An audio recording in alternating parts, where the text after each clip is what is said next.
भारतवर्ष की पावन भूमि सदैव ही वीरता, त्याग और बलिदान की अमर कथाओं से समृद्ध रही है।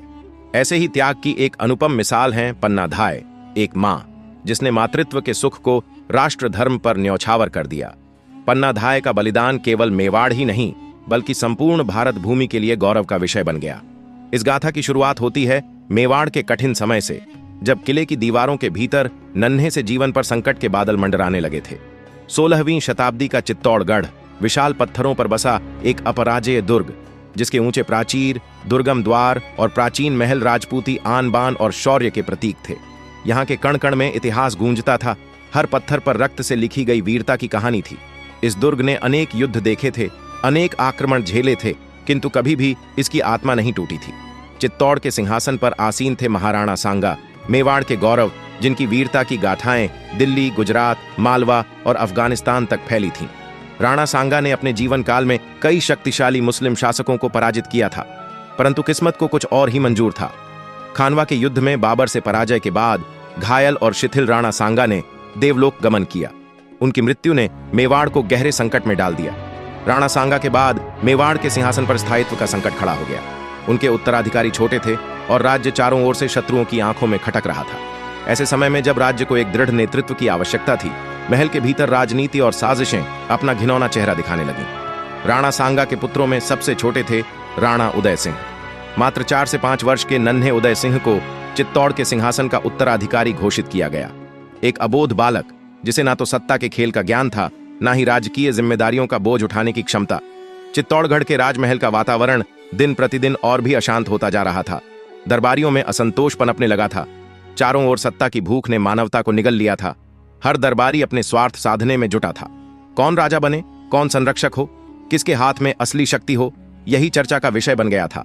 महल के गलियारों में फुसफुसाहटें होती, गुप्त मंत्रणाएं होती, विश्वासघात की साजिशें रची जाती। नन्हे उदय सिंह का मासूम चेहरा कभी अनजाने भय से भर उठता, पर वह समझ नहीं पाते कि उनके चारों ओर क्या उथल पुथल चल रही है। बचपन से ही बनवीर के मन में सिंहासन की तीव्र लालसा पनपने लगी थी। वह स्वयं को मेवाड़ की गद्दी का वास्तविक उत्तराधिकारी समझता था।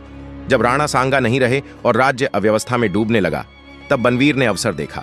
उसने तय कर लिया कि वह किसी भी कीमत पर स्वयं को राजा बनाएगा, चाहे उसके लिए कितना भी घिनौना अपराध क्यों न करना पड़े। धीरे धीरे बनवीर ने महल के सैनिकों और कुछ भ्रष्ट दरबारियों को अपने पक्ष में मिला लिया। चुपचाप, धीरे धीरे, बिना किसी शोरगुल के वह महल की सत्ता के ताने बाने में अपनी पकड़ मजबूत करता गया। समय बीतता गया और बनवीर की अधीरता बढ़ती गई। उसे भली भांति समझ आ चुका था कि जब तक राणा उदय सिंह जीवित हैं, तब तक उसकी गद्दी पाने की आशा अधूरी रहेगी। अतः उसने एक क्रूर योजना बनाई, राणा उदय सिंह का वध। रात्रि का समय निश्चित किया गया।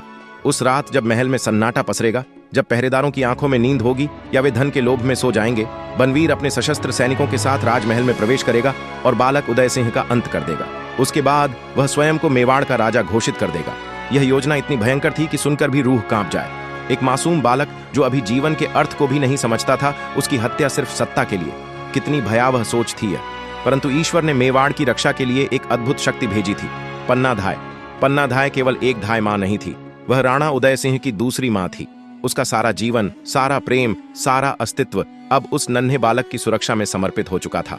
पन्नाधाय ने जल्द ही महल में चल रहे षड्यंत्रों की भनक पाली थी। वह देख रही थी कि किस तरह से माहौल बदल रहा है। उसे बनवीर की बढ़ती महत्वाकांक्षा का आभास हो चुका था। दिन रात उसकी आंखें बालक उदय सिंह पर लगी रहती। वह जानती थी कि संकट बहुत निकट है, परंतु मातृत्व के साथ साथ उसके भीतर मेवाड़ की धमनियों में दौड़ता राष्ट्र धर्म भी था।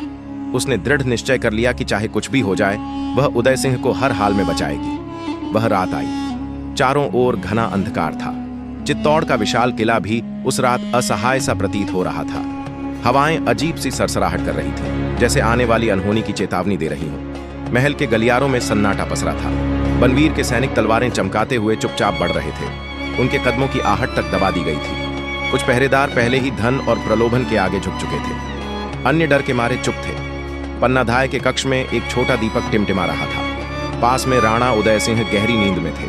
पन्नाधाय के कान हर आहट को सुन रहे थे। उसका मन बार बार विचलित हो रहा था, पर चेहरा दृढ़ था, एक चट्टान की तरह। इस घने अंधेरे और षड्यंत्र के बीच पन्नाधाय ने अपने जीवन का सबसे कठिन निर्णय लेना था। एक ऐसा निर्णय जो इतिहास में अमर होने वाला था। चित्तौड़गढ़ की हवाएं थम गई, समय जैसे रुक गया और पन्नाधाय तैयार थी उस बलिदान के लिए जिसे कोई साधारण इंसान कभी सोच भी नहीं सकता था। जारी रहेगा अगले भाग में पन्ना धाय का संकल्प और बेटे का बलिदान।